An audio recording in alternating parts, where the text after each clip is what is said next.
अल्हम्दुलिल्लाह नहमदुहु व नस्तईनुहु व नस्तगफिरुहु व नुमिनु बिही व नतवक्कलु अलैहि वनऊज़ु बिल्लाहि मिन शुरूरि अन्फुसिना व मिन सय्यिआति अअमालिना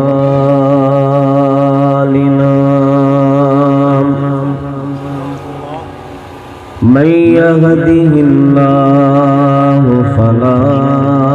मुदिल्ल लहु व मन युद्लिल्हु फला हादिय लहु व नशहदु अन ला इलाहा इल्लल्लाह वहदहु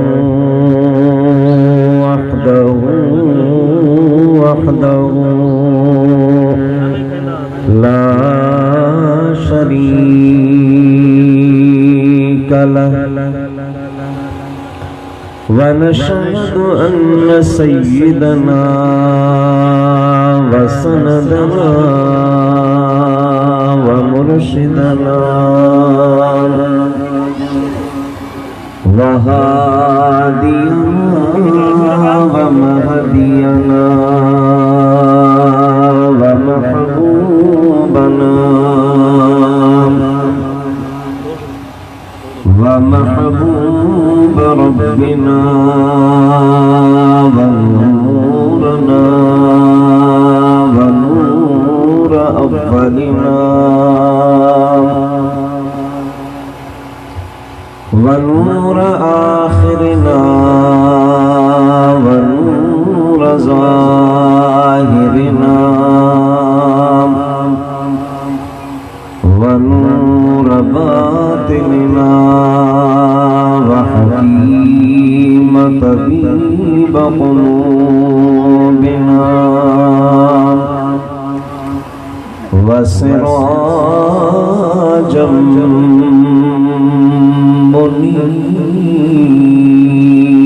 मुनीरा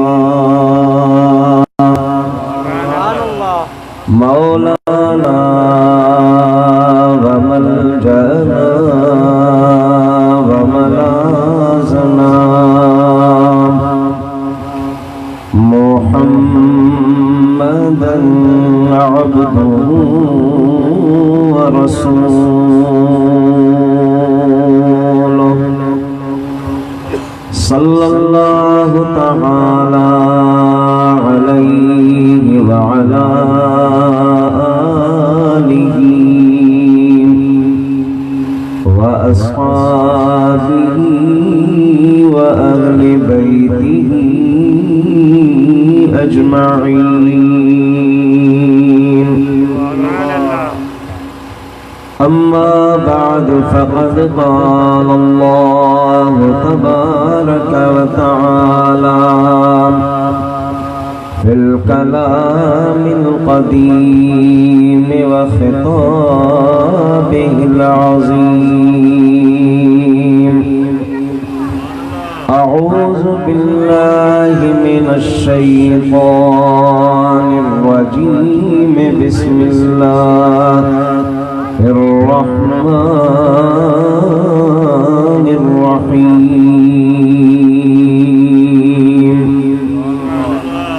अला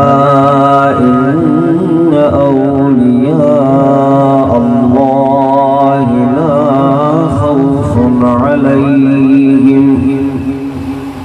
ला खौफुन अलैहिम वला हुम यहज़नून।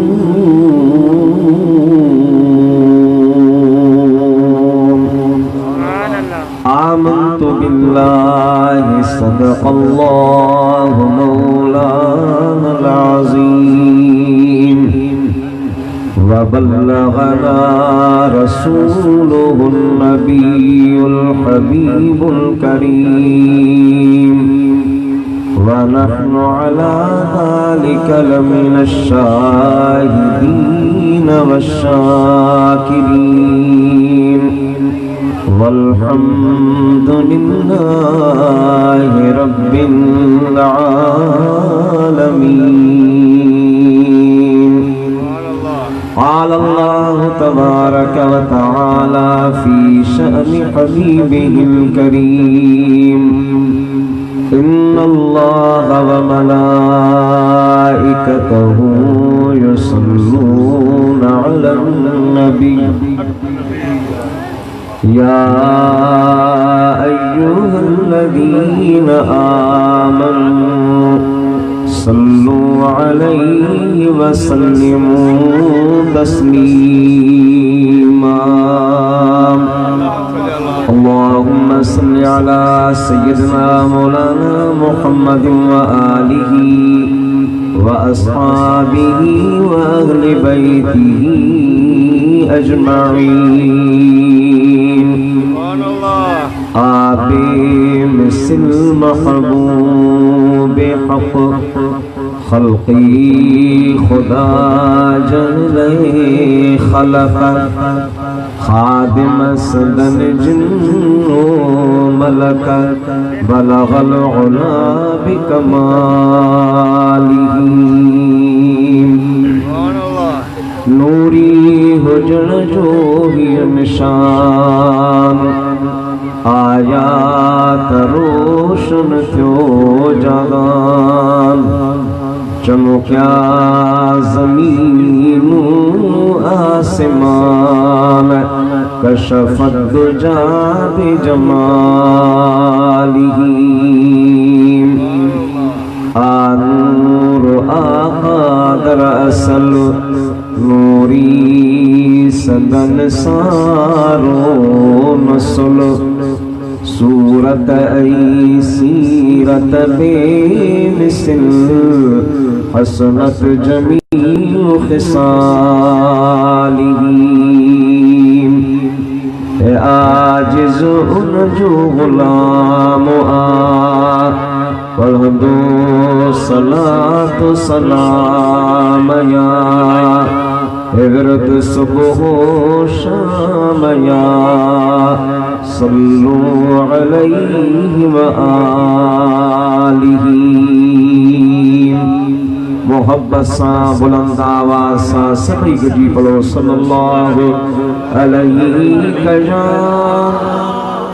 या रसूल अल्लाह व सल्लल्लाहु अलैका या हबीबल्लाह सल्लल्लाहु अलैका या रसूल व सल्लल्लाहु अलैका या हबीबल्लाह।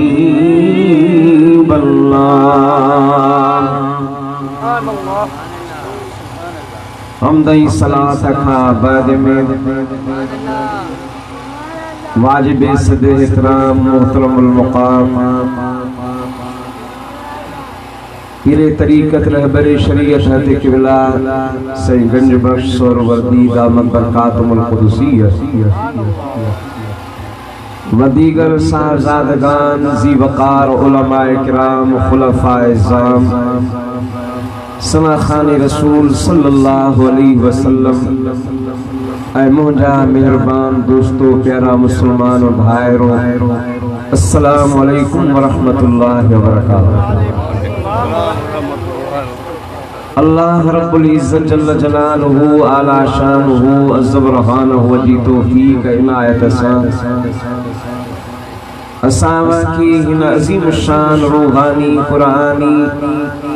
पाक महफिल में हाज़िर थियण जो मौक़ो शरफ नसीब थियो आ। दुआ ही अल्लाह रब्बुल इज़्ज़त असां अवां जी इन हाज़िरी खे पंहिंजी बारगाह में मंज़ूर मक़बूल फरमाए। असांजी निहायत मेहरबान दोस्त मनसब अली साहब उन जे रुफ़क़ा अहबाबन इन अज़ीम शान प्रोग्राम के सजायो ऐं सिंगारियो आहे। दिली दुआ है अल्लाह ताला उन जे रिज़्क़ में, रोज़ीअ में, औलाद में, घरन में, बच्चन में बरकतूं रहमतूं नसीब फरमाए।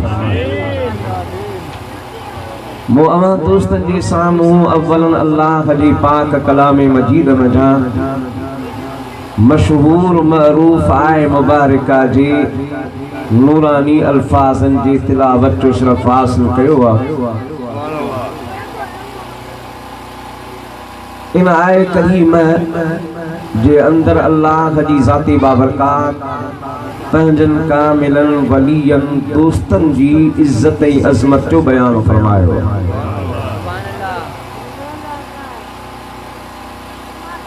इन आए करीम जे नाज़िल थियण खां पोइ मुझे सुने हबीब सल्लल्लाहु तआला अलैहि वसल्लम जी ज़ाते अक़दस इन आए करीम जो तफसीर पान बयान फरमायो।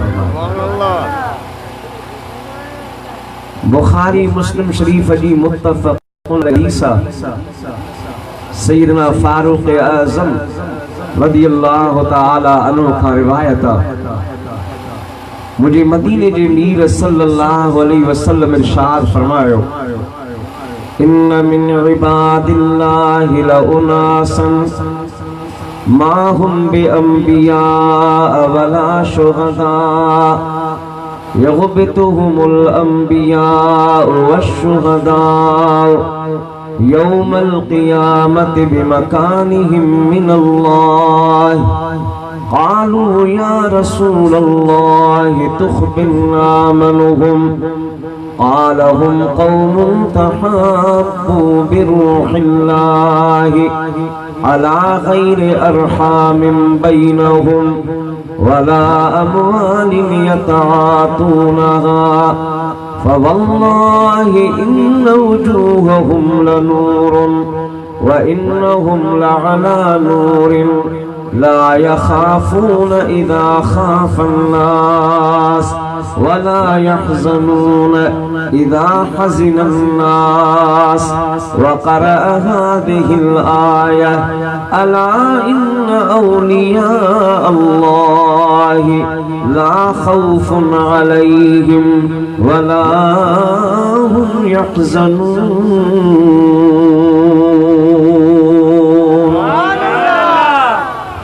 मुझे मदीने जे मीर सल्लल्लाहु अलैहि वसल्लम फरमायो पंजी सहाबा की मुखातिब थी इरशाद फरमायो, सहाबा मां अवां की अल्लाह जे एड़न बरगुज़ीदा बानन जे बारे में न ॿुधाया जिन जो शान, जिन जी अज़मत इज्जत अल्लाह जी बारगाह में क़यामत जे ॾिहाड़े एतिरे क़दुर बुलंद हूंदी जो उन जे उन मकाम की ॾिसी नबी ऐं शहीद बुरश्क कंदा। सहाबा अर्ज़ कयो, या रसूलल्लाह तुख़बिरना मन हुम। महबूब असांखे उन्हनि जे बारे में ॿुधायो, उन्हनि जे अमल जे बारे में ॿुधायो, कहिड़ो अमल कंदा जंहिंजे करे अल्लाह रब्बुल इज़्ज़त उन्हनि खे एतिरी इज़्ज़त ऐं अज़मत ऐं फज़ीलत सां नवाज़ींदो। मुझे मदीने जे मीर फरमाया, हुम क़ौमुन तहाब्बू बिरूहिल्लाहि अला ग़ैरि अरहामिन बैनहुम। फरमा उन्हनि जो अमल इहो हूंदो जो अल्लाह जी मखलूक सां, खुदा जी मखलूक सां मुहब्बत करण वारा हूंदा। अला ग़ैरि अरहामिन बैनहुम, उन्हनि जी मोहब्बत रिश्तेदारी मिट्री माइटी भत बिरादरी जे करे न हूंदी। वला अमवालिन यतआतूनहा, दुनियावी गर्ज मफाद व्यापार तिजारत सियासत जे करे न हूंदी। बिरूहिल्लाहि खालिसतन, अल्लाह जी रज़ा जे लाइ खुदा जी मखलूक सां मोहब्बत कंदा हूंदा। अल्लामा जलालुद्दीन सुयूती रहमतुल्लाह अलैह फरमायो त उन्हनि जी मोहब्बत आम खुदा जी मखलूक सां ईअं हूंदी जियां कि माण्हू पंहिंजी औलाद सां पंहिंजी अबे अम्मा सां मोहब्बत प्यार कंदो। अबा इहो जोहर अहिड़ी मोहब्बत करण हर कंहिंजी वस में न आहे। असांजे दिल में थोड़ी थोड़ी गाल ते गुस्सो, कावड़, मलाल, हसद, कीनो, बुग़्ज़, अदावत, दुश्मनी अची वेंदी आहे। जंहिंजे अंदर ये खसलतूं हुजनि उहो मोहब्बत न करे सघे ऐं अल्लाह जी रज़ा जे लाइ खुदा जी मखलूक सां प्यार न करे सघंदो। या मोहब्बत यो जोहर यो नूर उनखे नसीब थींदो जंहिंजे दिल जे अंदर इलाही नूर जो जलवो हूंदो ऐं उहो पंहिंजे क़ल्ब खे कीने खां, बुग़्ज़ खां, हसद खां पाक करे छॾे। तॾहिं बिटाई रहमतुल्लाह अलैह फरमायो तुझे भाई जोगी थिया त कर हाल फ़क़ीरी जे विख विख मिलनी गारियूं तब चवंदो चअज जी कावड़ पंहिंजे क़ल्ब जी तू पाणीअ वांगुरु पीउ त संदो सामी असी तोखे ओॾो न अचे। जे भाई जोगी थिया त तम छॾ तमाम गोला जे गोलन जो तन जो बि थियो गुलाम सब्र जी शमशीर सां करो कीने के कतलाम तनागा तो जो नाओ लिखजे लाहूतिन में। यो जोहर यो नूर उन्हीं जे क़ल्ब ऐं सीने में समाए सघिजे थो जंहिंजे अंदर खुदा जी ज़ाती बाबरकात जे नूर जो जलवो आहे। ऐं अल्लाह रब्बुल इज़्ज़त जॾहिं बि कंहिंखे पंहिंजी मोहब्बत जो नूर अता फरमाईंदो आहे त उनखे नूर मोहब्बत, नूर मअरिफत अता फरमाईंदो आहे जंहिंजो सीनू बेकीनू हूंदो। त मुंहिंजे मदीने जे मीर फरमायो उन्हनि खे अल्लाह रब्बुल इज़्ज़त इहो मक़ाम, या फज़ीलत, या अज़मत, इहो निशान अता कयो आहे जो उहे ख़ुदा जी मख़लूक सां मोहब्बत कनि था, अल्लाह जी मख़लूक सां प्यार कनि था। पोइ इन प्यार ऐं मोहब्बत जे करे मुंहिंजे मदीने जे मीर फरमायो फ़वल्लाहि इन वुजूहहुम लनूरुन क़यामत जी ॾेखारे जॾहिं उहे क़ब्रुनि मां पंहिंजी मज़ारुनि मां उथियारिया वेंदा त उन्हनि जा चेहरा, उन्हनि जी शक्लियूं, उन्हनि जूं सूरतूं, उन्हनि जूं पेशानियूं सिज जे रोशनीअ खां वधीक चमकंदियूं हूंदियूं। व इन्नहुम लअला नूरिन ऐं उन्हनि खे ख़ुदा जी ज़ाती बाबरकात नूर जे कुर्सियुनि ते मिंबरनि ते विहारींदो। ला यख़ाफ़ून इज़ा ख़ाफ़ अन्नास माण्हू ख़ौफ़ डप में वरतल हूंदा पर उन अल्लाह जी वलियनि खे को ख़ौफ़ न हूंदो। वला यहज़नून इज़ा हज़िन अन्नास माण्हू ग़मनाक, ग़मज़दा, ग़म में वरतल हूंदा पर ख़ुदा जे वलियनि खे कंहिं बि क़िस्म जो ग़म न हूंदो। मुंहिंजे मदीने जे मीर फरमायो वक़रअ हाज़िहिल आया, इहा आयत तिलावत करे फरमायो उहे केरु आहिनि अला इन औलिया अल्लाहि ला ख़ौफ़ुन अलैहिम वला हुम यहज़नून। फरमाए उहे आहिनि जिनखे अल्लाह रब्बुल इज़्ज़त क़ुरान में पंहिंजो दोस्त औलिया अल्लाह करे छॾियो आहे। अल्लाह जी वलियन, खुदा जे बरगुज़ीदन बानन जी अल्लाह जी बारगाह में केतरी इज्जत ऐं अज़मत। मुझे मदीने जे मीर फरमायो इन्नल्लाह इज़ा अहब्ब अब्दन दआ जिब्रील फ़क़ाल इन्नी उहिब्बु फुलानन फ़अहिब्बहु क़ाल फ़युहिब्बुहु जिब्रील सुम्मा युनादी फ़ी अहलि समाए फ़यक़ूलु इन्नल्लाह युहिब्बु फुलानन फ़अहिब्बुहु क़ाल फ़युहिब्बुहु अहलुस समा सुम्मा युदअ लहुल क़बूलु फ़िल अर्दि औ कमा क़ाल नबी सल्लल्लाहु अलैहि वसल्लम। मुझे मदीने जे मीर फरमायो अल्लाह रब्बुल इज़्ज़त जॾहिं के बाने सां मोहब्बत फरमाईंदो आहे त जिब्रील खे पंहिंजी बारगाह में तलब कंदो आहे। दा जिब्रील के तलब करे फरमाइंदो आहे इन्नी उहिब्बु फुलानन, मां फलाणे अल्लाह जी मां फलाणे बाने सां मोहब्बत कयां थो। फ़अहिब्बहु जिब्रील,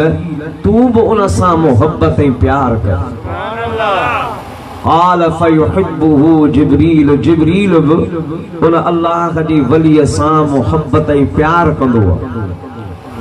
मुझे रब्बे करीम जो इरशाद थींदो आहे जिब्रील मां रब चाहियां थो या मोहब्बत अञा आश्कार थे, इन जो इज़हार थे। मौलाए करीम छा करणो खपे? जिब्रील युनादी फ़िस समाए, आसमानन में ऐलान कर। फ़यक़ूल चवंदो आहे इन्नल्लाह युहिब्बु फुलानन फ़अहिब्बुहु, अल्लाह जी आसमान में रहने वाली मखलूकात के ऐलान करे बुधाइंदो आहे ए मलाइको गिलमानो हूरो खुदा जी ज़ाते बाबरकात फलाने बाने के पंहिंजी मोहब्बत ला चूंडियो आहे, अवां बि उन सां मोहब्बत ऐं प्यार कयो। क़ाल फ़युहिब्बुहु अहलुस समा, मुझे आका फरमाए पो आसमान वारा भी उन सां मोहब्बत ऐं प्यार कंदा आहिनि। सुम्मा युदअ लहुल क़बूलु फ़िल अर्द, अल्लाह ताला उन जी मोहब्बत जो ऐलान वरी ज़मीन ते कराईंदो। वो ज़मीन वारी जेका मखलूक आहे उन खे बि ॿुधायो वेंदो आहे त ख़ुदा फलाणे सां मोहब्बत करे थो, अव्हां बि उन्हनि सां प्यार कयो। मुंहिंजा अदा ख़ुदा जी ज़ाते बाबरकात पोइ जंहिंजे दिल में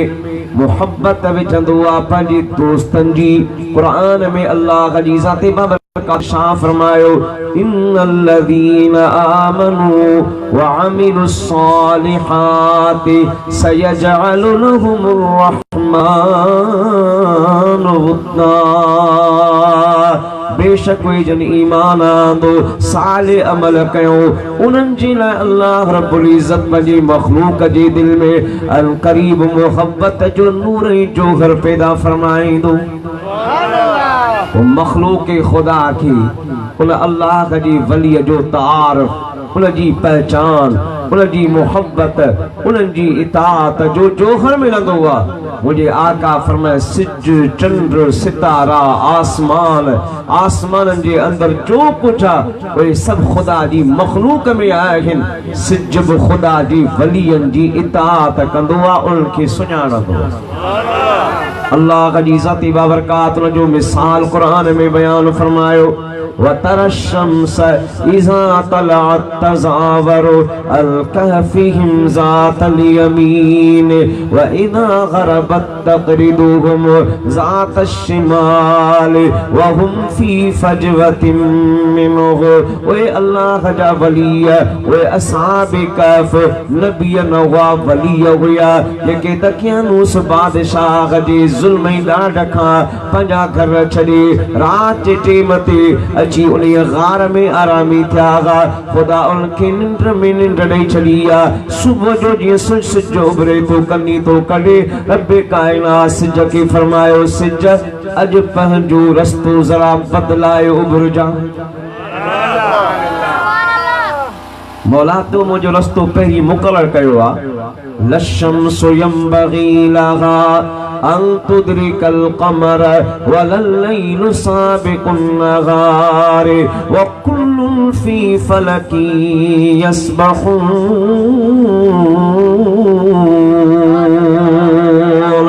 अल्लाह का जी ज़ाते बाबरकात फरमा सिज चंद्र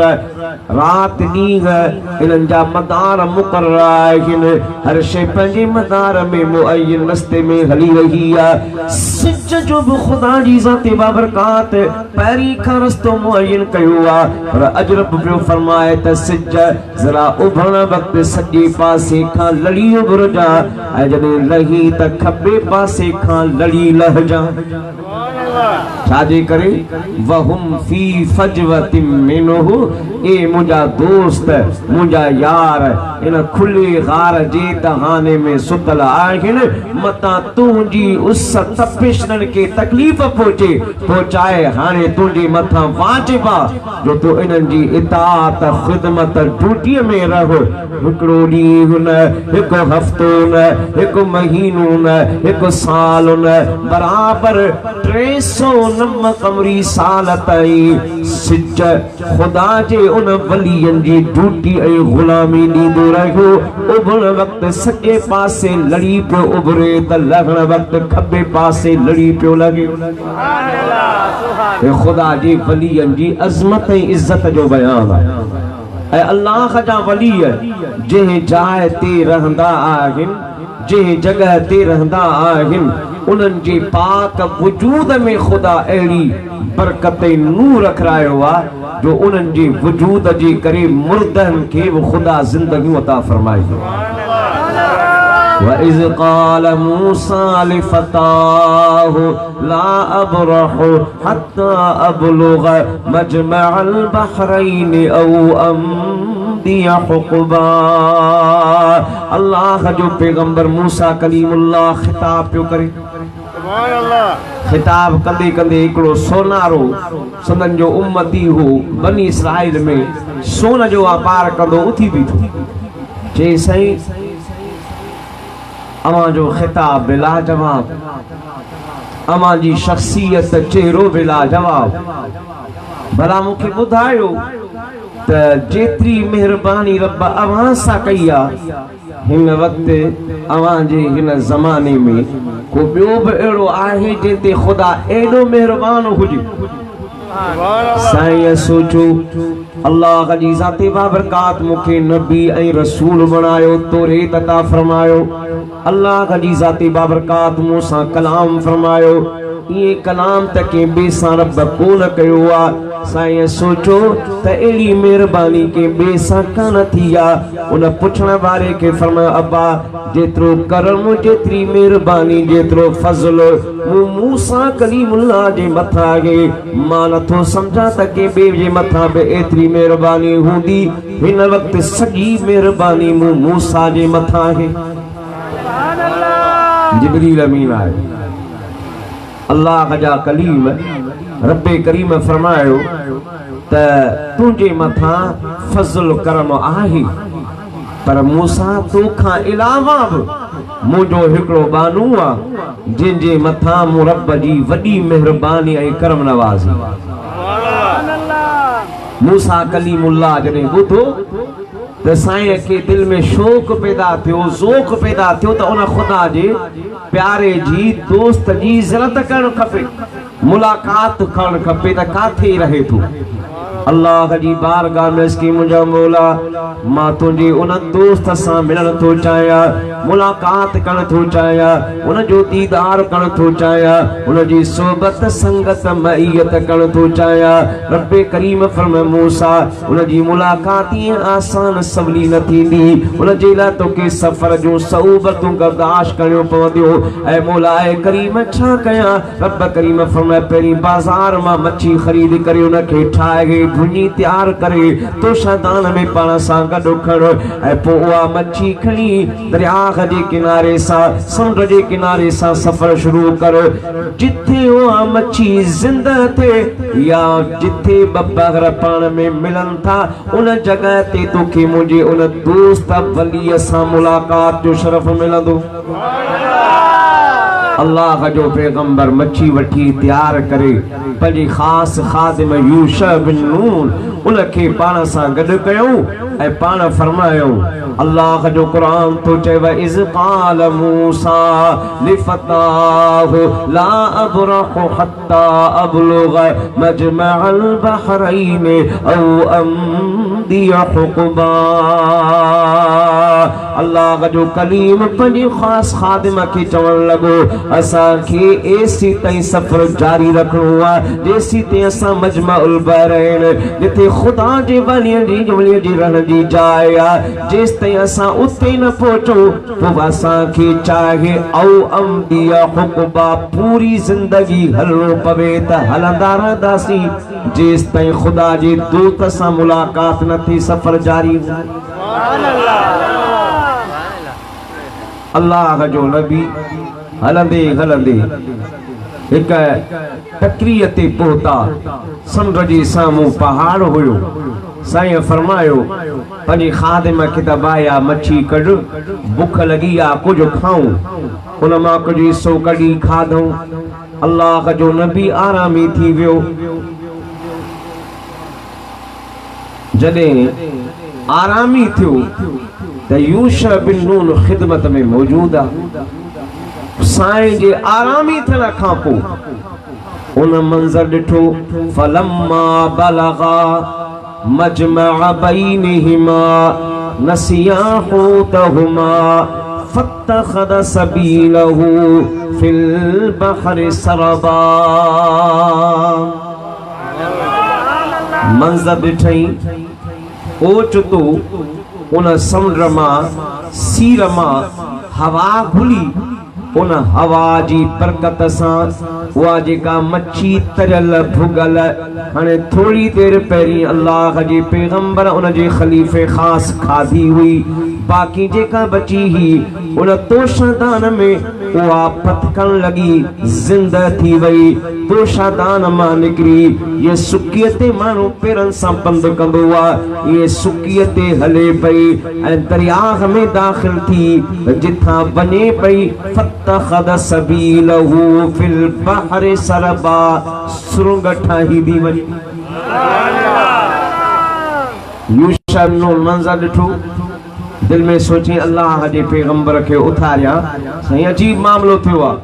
पर सोची खुदा जो पैगंबर आहे मतां बेअदबी थी वञे सही आरामी आहे जॾहिं पाण बेदार थींदो त इहो वाक़ियो अर्ज़ कंदुसि। अल्लाह जो पैगंबर उथियो ॻाल्हि ॿुधाइण विसरी वई फलम्मा जावज़ा क़ाल लिफ़ताहु आतिना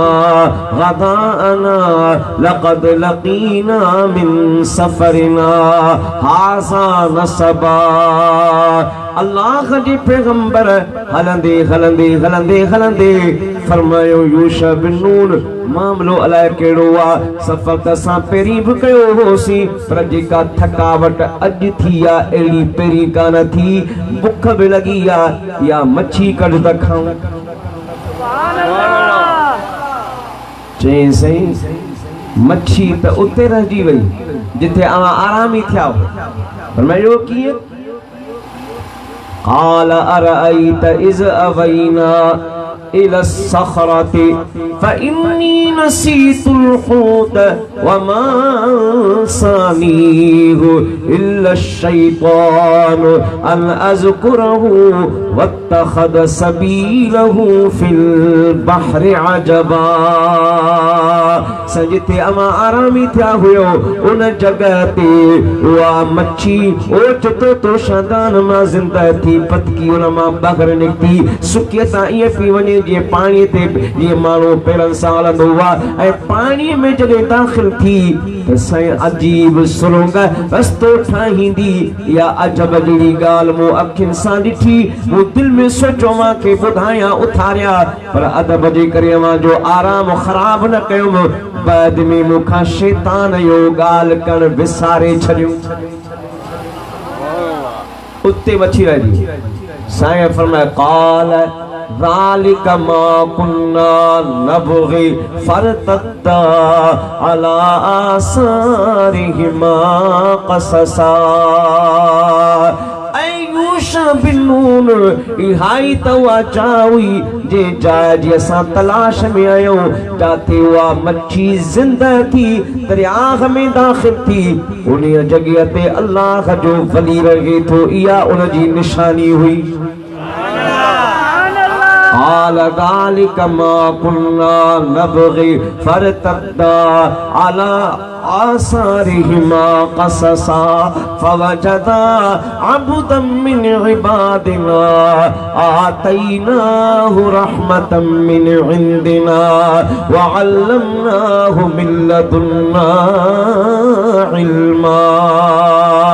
मूसा कलीमुल्लाह पंहिंजे पेरनि जे निशाननि ते वापसि उन जगह ते मोटी आया। रब जो क़ुरान तो चे खुदा जो वली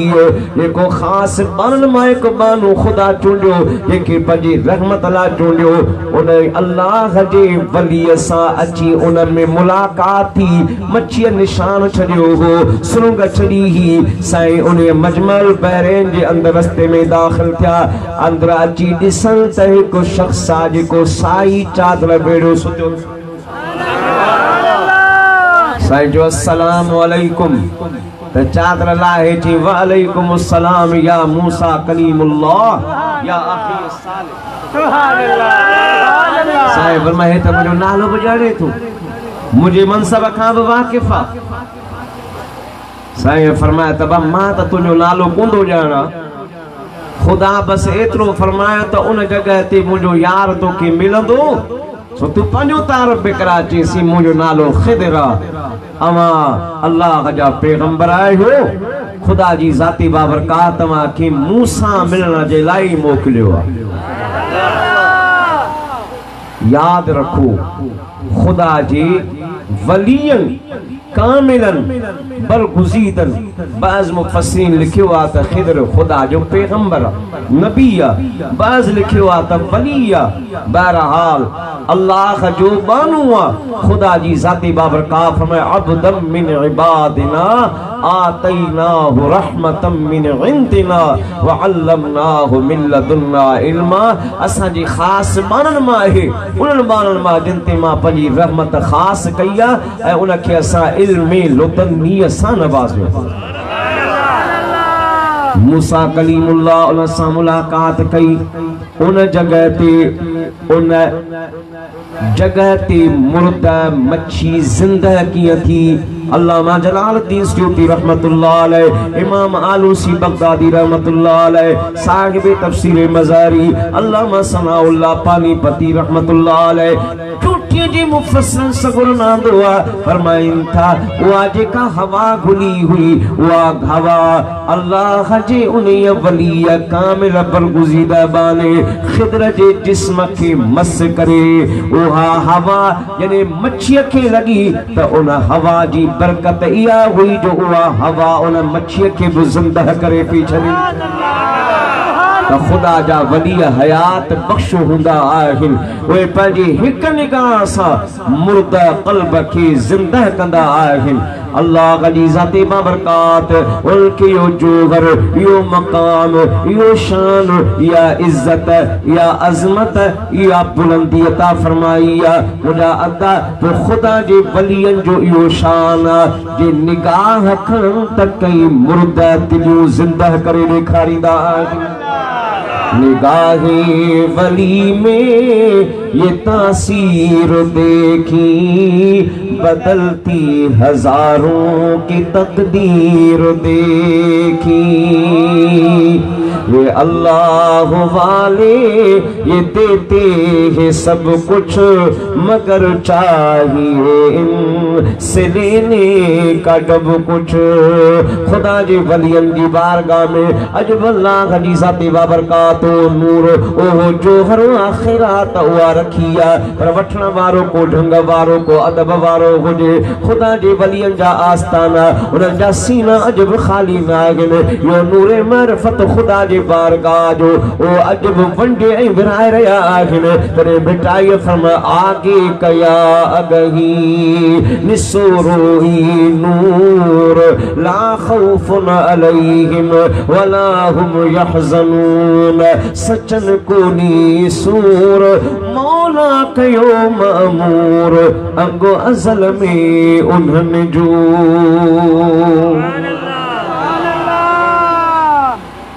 वो मुझा अदा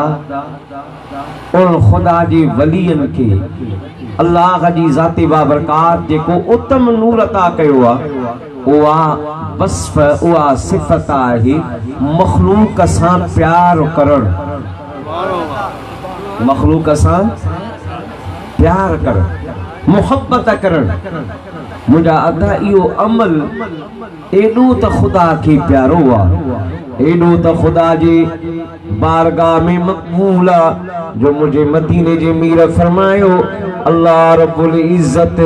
उन बानी सां मोहब्बत कंदो आ जेको खुदा जी मखलूक सां प्यार कंदो आ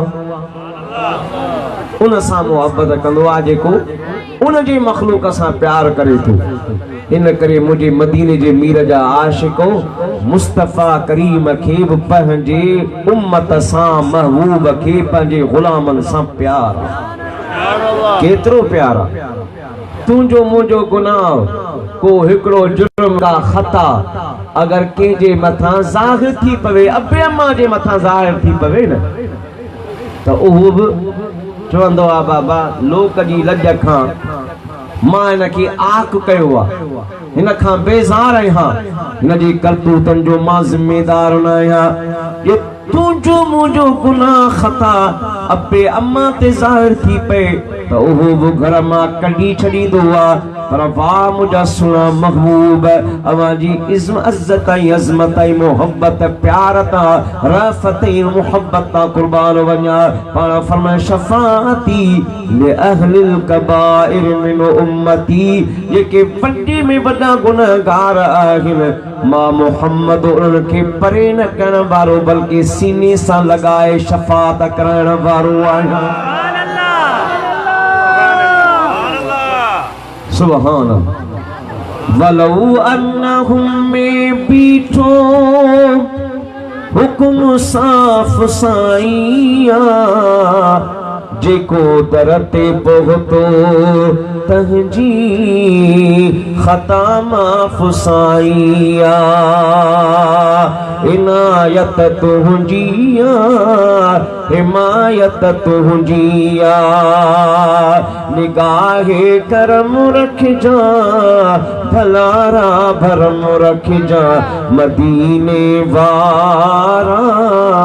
हबीब प्यारा मदीने वारा हबीब प्यारा शाह अब्दुल रहीम पंहिंजी किताब अब्दुल समीन जे अंदर फरमाइन था मुझे महबूब के खुदा जी ज़ाती बाबरकात यो पावर या ताकत अता कई आ मुझा सुन हबीब पंहिंजे गुलाम उम्मतीअ जी जे वक्त जिथे फरियाद बुधण चाहिन मुस्तफा फरियाद भी बुधी सघन था त मेहरबानी करम नवाजी भी करे सघन था जाओ कमा मुरादा ऐ तवज्जुक यानी अमा जिथे भी रहो था अमा दिल जो रुख दिल जे क़िबले जो रुख गुंबदे खजराले करे महबूबन के सद तकयो आका के अर्ज तकयो महबूब तवा जी मथा मेहरबानी करे फरमाई अमा था अगे जे आया पैगंबर पीर अवा बादशाह उहे सब अवा जा वजीर खुदा आहे दो तो आही वडी दो निगाहे करम रख जा भलारा भरम रख जा मदीने वारा हबीब प्यारा बुखारा जो शहर हुजूर सैयदना गौसुल आज़म गौसे समदानी महबूब सुबहानी कुतुब रब्बानी शहबाज लामकानी सैयदना व मुर्शिदना अब्दुल कादिर जीलानी रज़ी अल्लाह तआला अन्हु खुतबो पे इरशाद फरमाए एकड़ो मानू उथी बीठी चवन लगो त साईं अमा था चो त अल्लाह जे पैगंबर नबी मुख्तार सल्लल्लाहु तआला अलैहि वसल्लम के अल्लाह क़यामत ताईं जो इल्म ॾेई छॾियो आहे ऐं उहे पंहिंजी उम्मत जे अहवाल खां वाक़िफ़ आहिनि। पाण फरमाए इन ते हदीसूं मौजूद आहिनि। चवण लॻो साईं इहा ॻाल्हि मुंहिंजे अकुल में कान थी। पाण फरमाए तुंहिंजे अकुल में अचे न अचे महबूब त महबूब आहे पर मां उन जेतिरा जो अदना ग़ुलाम आहियां उन जो ख़ादिम आहियां उन जो बचड़ो आहियां। हाणे वे त मां तोखे ॿुधायां ख़ुदा मूं अब्दुल कादिर जीलानी खे केॾो शरफ़ ऐं शान अता फरमायो आहे। फरमाया वमा मिनहा शुहूर औ दुहूर तमुर व तनक़दी इल्ला अताली व तुखबिरनी बिमा याती व यजरी व तुअल्लिमुनी फअक़सिर अन जिदाली। फरमाया जेके सदियों साल महीना हफ्ता दिहाड़ा गुज़रना आहिनि अञा गुज़रिया न आहिनि उनमें जो कुछ थियणो आहे वो अल्लाह अब्दुल कादिर जीलानी खे पहिरीं ॿुधाए छॾियो आहे। साईं फरमायो अबा लिखो आलिम वेठा हा कलम कागज़ खयो फरमाए लिखो अन्नल गौसल आज़म रदियल्लाहु अन्हु वक़फ़ यौमन मअ जमाअतिन अला सतिहिन व तवज्जह इला तरफिन बुखारा व शम्म राइहतल किराम व क़ाल बअद वफ़ाती लिमुरूरि मिअतिन व सबअतिन व खमसीन आमन यूलदु रजुलुन मुहम्मदियुल मशरब अल मुसम्मा बहाउद्दीन मुहम्मदुन नक्शबंदी वयफूज बिनिअमत खासती। फरमाया हिन बुखारा शहर में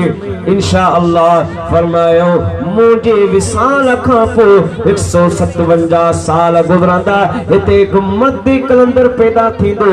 जंहिंजो नालो बहाउद्दीन मुहम्मद नक्शबंदी हूंदो। मुंहिंजी पेशन गोई लिखी छॾियो वक़ाल बाद वफ़ाती मुझे विसाल खां पोइ लिमुरूरि मिअतिन व सबअतिन व खमसीन आमन 157 साल गुज़रंदा पोइ अल्लाह जो वली नक्शबंदी सिलसिले खे खणण वारो ईंदो। उलमा लिखियो इहा ॻाल्हि नोट कयूं ठीक जॾहिं सनन जे विसाल खां पोइ 157 साल गुज़रिया तो अल्लाह जो वली अते ख्वाजा बहाउद्दीन नक्शबंद बुखारी रहमतुल्लाह अलैह उन शहर में जाओ जॾहिं जवानी के पोतो मकामी मारिफत माणी गौसल आज़म रज़ियल्लाहु ताला अन्हु जी मज़ार पुर अरवाल बगदाद हाज़िर थी कदमन का बीही तो चए बादशाह हर दो आलम शाह अब्दुल कादिर मोहसिन औलाद आदम शाह अब्दुल कादिर आफ़ताबो माहताबो अर्श कुर्सियो कलम नूरे कल्बज़ नूरे आज़म शाह अब्दुल कादिर। अबा इहो आहे पीरनि जे पीर जो शान त मोहम्मद आका जो मक़ाम छा हूंदो। चओ सुभान अल्लाह वरी आवाज़ सां चओ मुझे मदीने जे मीर फरमायो ऐ मुझा गुनाहगार उम्मती घबरायो न अमा ये न सोचो ता साजो को थड़ी कोनी फरमाया उरिदत अलैया उम्मती फी सुवरिहा फित्तीन कमा उरिदत अला आदम अलैहि सलाम व उलिमतु मन युमिनु बी व मन यकफुरु बी। फरमाया क़यामत जी का मुझी उम्मत अचणी आहे अल्लाह जी ज़ात बाबरकात मोहम्मद जे सामू पंजी साली जी उम्मत रखी आहे। मां फरमायो था मां पंहिंजे आशिकनि खे क़यामत जेके ईमान आणींदा उनखे बि सुञाणा थो जेके इनकार कंदा उनखे बि ॼाणा थो। वो जिनके सुञाणो थो फरमाए उन्हनि जे अमल खां उन्हनि जी मोहब्बत खां वाक़िफ़ आहियां जेके प्यार करे मूं मोहम्मद ते दुरूद पढ़ंदा आहिनि मां मुस्तफ़ा करीम जी बारगाह में उन्हनि जो दुरूद पहुचंदो आहे अस्माउ सलात अहल मोहब्बती जेके मोहब्बत सां तवज्जो सां दिल जे हुज़ूर सां मूं मोहम्मद करीम जे मथां दुरूद पढ़ंदा आहिनि मां मुस्तफ़ा करीम उन्हनि जो दुरूद पंहिंजे कननि सां ॿुधंदो बि आहियां क़बूल बि फरमाईंदो आहियां पुराणे चाहियो त फरमायो मां उन्हनि खे पंहिंजो दीदार बि कराईंदो आहियां पर जेकॾहिं दुनिया में मुझो दीदार न थियो कंहिंजी अख के उहा जोत जोहर न मिलियो फरमायो याद रखो मां मुस्तफ़ा करीम जो अवां सां वाइदो आहे कब्र जी पहिरीं रात मां मुस्तफ़ा करीम अवां खे ज़रूर पंहिंजो दीदार कराईंदुसि पोइ कब्र में जॾहिं महबूब जो दीदार थींदो त पोइ उहा कब्र नूरानी बणिजी वेंदी न उहा गुलज़ार बणिजी वेंदी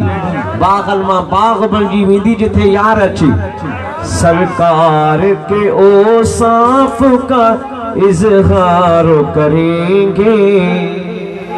इज़हार करेंगे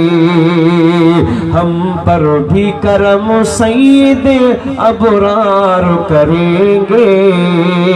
अबरार करेंगे मुश्किल का हमें कब्र में एहसास न होगा एहसास न होगा हम कब्र में सरकार का दीदार करेंगे दीदार करेंगे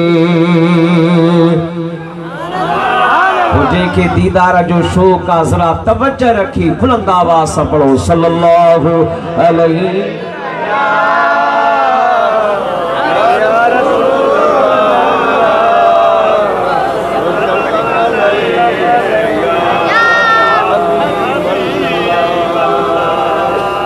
मुझे महबूब जा आशिको वो कब्र में आशिक के मुस्तफ़ा जो दीदार थींदो ये दीदार थींदो जीअं मदीने वारनि के मुस्तफ़ा करीम जी सवारी जो इंतजार हुयो बीठो अॼु इंतजार में आमवा इठो अचणो मुहम्मद जामवा सिधी साईं करीम जी सारी आई तोड़े अयूब अंसारी तुझी अज़मत के मोह जो सलाम वा तुझी अज़मत अचे अग में मोह जी ओ ताक में मानू संभरिया मदीने पाक में मानू संभरिया मदीने पाक में इश्क वारन कयो इंतजाम इठो अचणो मुहम्मद जामवा सिधी साईं करीम जी सारी आई तोड़े अयूब अंसारी तुझी अज़मत के मोह जो सलाम जो सुभान अल्लाह मुझी महबूब जा आशिको महबूब जो इंतजार उन्हनि खे हूंदो आहे जेके महबूब खे यादि कंदा मुझे आका जो वायदो आहे त कब्र में मां मोहम्मद जो दीदार थींदो वो कब्र में आशिक खे जॾहिं दीदार थींदो त छा चवंदो ऐं चंड मिठा तरस घड़ी यार थो अचे महबूब मुलाकात करण प्यार थो अचे चंद्र मिठा तरस घड़ी यार तो अचे महबूब मुलाकात करण प्यार तो अचे दाता नसीब कैया दीदार जी घड़ी पासे न थी खुदारा ये प्यार जी घड़ी जे वार लैस किस थे सो वार तो अचे महबूब मुलाकात करण प्यार तो अचे उम्मीद जातम सा रंगजी मता बने हिन प्यार मंझे खारी पजी मता बने पारण पिरी सुबह जो इकरार तो अचे महबूब मुलाकात करण प्यार तो अचे ए चंद्र मिठा तरस घड़ी यार तो अचे महबूब मुलाकात करण प्यार तो अचे सुभान अल्लाह मलाइक चवंदस नम कनौमतिल उरूस अज ये इंतजार में सुमी पजे पार परी रात पंजे घोट जे इंतजार में अखियों बंद करे लेठी पवंदिया आशिक तोखे के जो इंतजार हुंदो चो मोहम्मद घोट जो इंतजार अचलू आ दिल रुबा पोए हाने या देर सा ई दो खुदा का दोशल मेहमान खैर सा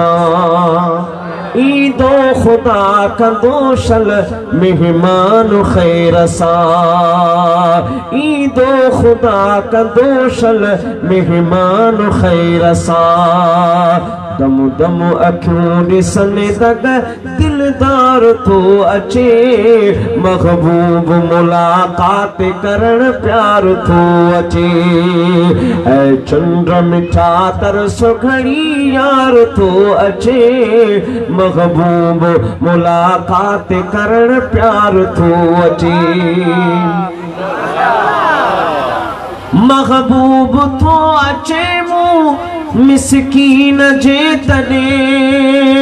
सारी उम्र संभारियुम जेके सदे सदे सारी उम्र संभारियुम जेके सदे सदे छा छा कया फिदा छा छा कया फिदा ओ मन ठार तो अचे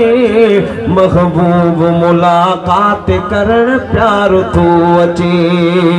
ऐ चंद्र मिठा तरस घड़ी यार तो अचे महबूब मुलाकात करण प्यार तो अचे सालन खां पोइ सुगड़े अजवा गवारिया ॾाढी खुशी अखियुनि खे ॾातर ॾेखारिया ॾाढी खुशी अखियुनि खे ॾातर ॾेखारिया मिठाई तो फरमाए मूं सारी दे सुपुरी अची जे हे कार पेरे विछाया पिंबड़ियूं माता हंद विछाया वार साजन सब जमार माता गोली थी त गुजारिया मूं घर अची जे थिए ये मेधरो मेहमान ताने तनूरन में भेरे बिछा भाण पेकन सूधो पाण कर तड़ घोड़िया घोटता सालन खां पोइ सुगड़े अजवा गवारिया ॾाढी खुशी अखियुनि खे ॾातर ॾेखारिया गुलामुन नबी शुक्र कर गुलामुन नबी शुक्र कर गम टार तो अचे महबूब मुलाकात करण प्यार तो अचे अबा या मेहरबानी थींदी या करम नवाज़ी थींदी कब्र में भी थींदी पर आशिक तो चए मुझा सोना महबूब इन खां पहिरीं भी करम नवाज़ी थी सरदार साथ दे सरदार साथ दे वन जा दुखे सफर में जह वक्त लाश कांधी लाहे वञन कब्र में सरदार साथ दे अबा न को पोड़े ते आ पके ते आ न बीमार ते आ न सेहत ते आ खबर ना है केड़ी मल मौत अचे तुंजी मुंजी रवानगी थी वने छो त जो मदीने वारे मीर खे पंहिंजी पारत करे छॾियो सरदार साथ दे जिंजी दिल चवे थी आका करम नवाजी करे मुसा गलती पड़े सरदार साथ दे वने जा दुखे सफर में जह वक्त लाश कांधी लाहे वञन कब्र में सरदार साथ दे आई दुखी घड़िया लजपाल अजुलड़िया आई दुखी घड़िया लजपाल अजुलड़िया कश्ती बुढ़ी खड़िया कश्ती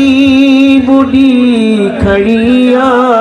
बदकार जी बहर में सरदार साथ दे वन जा दुखे सफर में जह वक्त लाश कांधी लाहे वञन कब्र में सरदार साथ दे सकरात में ओ साईं पहरियां लियो तो पाई सकरात में ओ साईं पहरियां लियो तो पाई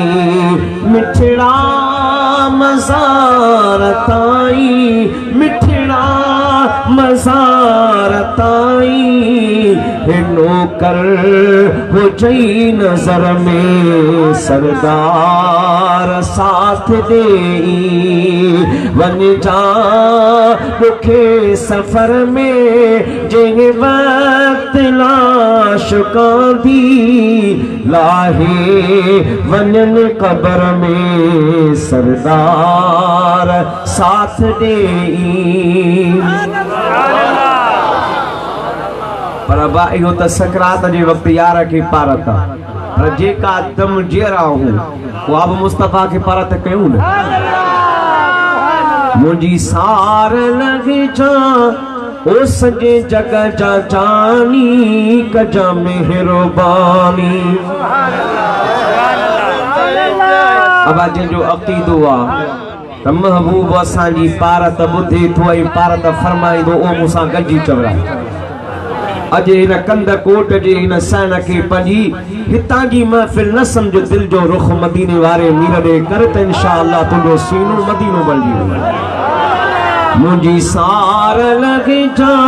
ओ सजे जगह जा जानी कजा मेहरबानी कजा मेहरबानी कजा मेहरबानी मुंजी सार लगे जा सजे जगह जा जानी कजा मेहरबानी ओ दुनिया आखिरत में तुझो साथ घुरजे सहारो ॾिजा दुखई किल्लत में कजा सिर ते आयल मुश्किल आसानी कजा मेहरबानी जरा हथरा मथे खड़ी दुआ वांगुर चल कजा मेहरबानी कजा मेहरबानी मुंजी सार लग जा सजे जगह जा जानी कजा मेहरबानी ओ हुज्जतों में ना है रब लगुलड़िया मुझी झोपड़ीअ में बस हिक घड़िया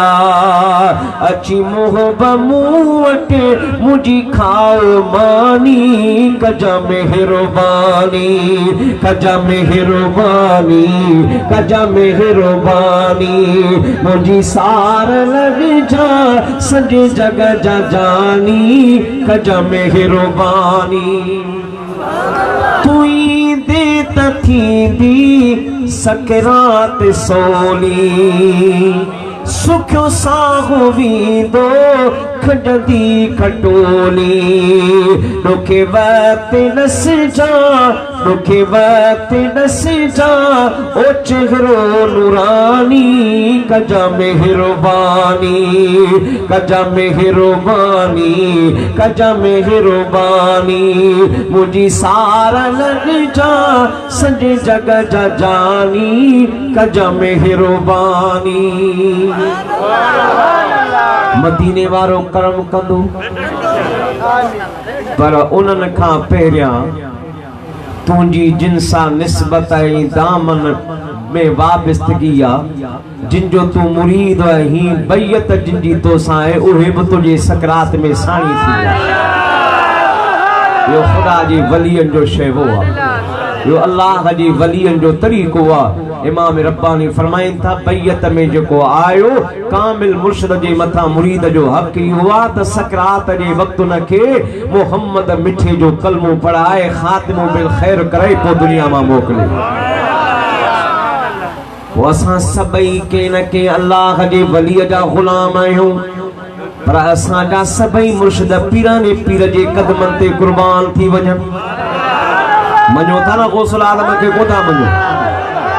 तालिब मां मुझो मुर्शिद तूं आ दुनिया जा रहबर दम दस्तगीर कसम खुदा जो क़यामत ताईं फैज़ पिया वठंदा पीर फ़क़ीर तालिब मां मुझो मुर्शिद तूं आ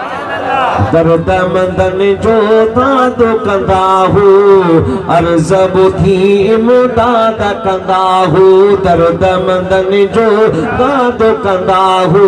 अर्ज़ ॿुधी इमदाद कंदा हो तारीफ़ गायूं छो न विरायूं खंड मिस्री ऐं मिठड़ा खीर तालिब मां मुंहिंजो मुर्शिद तूं आ दुनिया जा रहबर दस्तगीर कसम खुदा जो क़यामत ताईं फैज़ पिया वठंदा पीर फ़क़ीर तालिब मां मुंहिंजो मुर्शिद तूं आ चोरनि मां अबदाल बणाई नेकनि सां बदकार गणाई चोरनि मां अबदाल बणाई नेकनि सां बदकार गणाई ही बुत शाना अकुल हिराना अचनि त चोर वञनि वज़ीर तालिब मां मुंहिंजो मुर्शिद तूं आ ॿई हथ मथे खणी अक़ीदत जो इज़हार कर खबर पवे त पीरा ने पीर जा मुरीद वेठा है तो सुभान अल्लाह बुढ़ड़ीअ जी ॼञ पाणीअ बोड़ी पुट बि हिकिड़ो पाण बि पोड़ी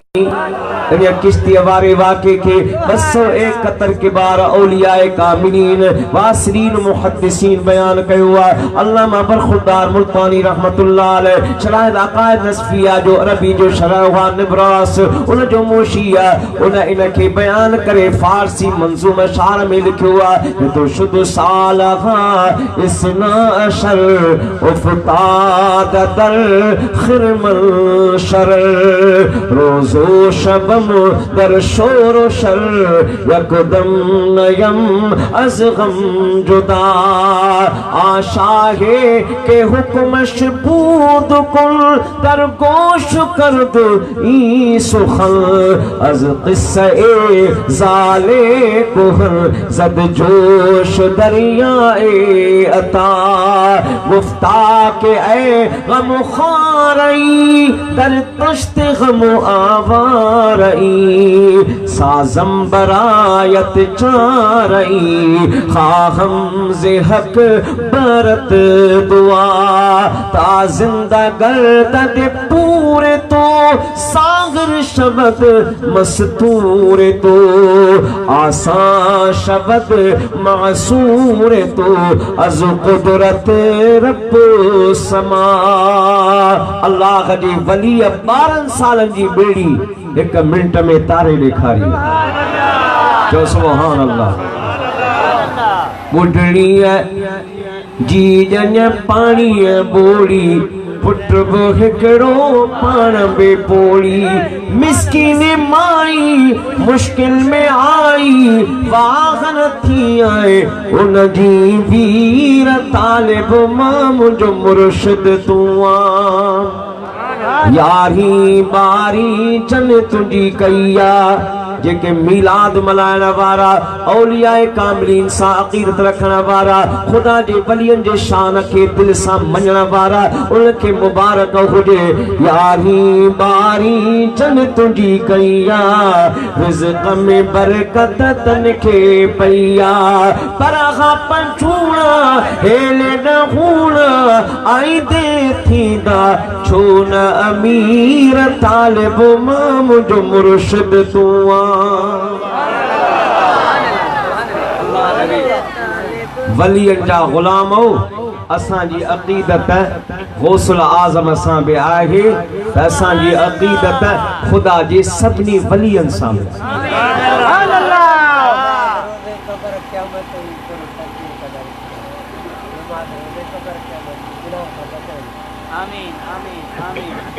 याद रखो नमाज रोज़ो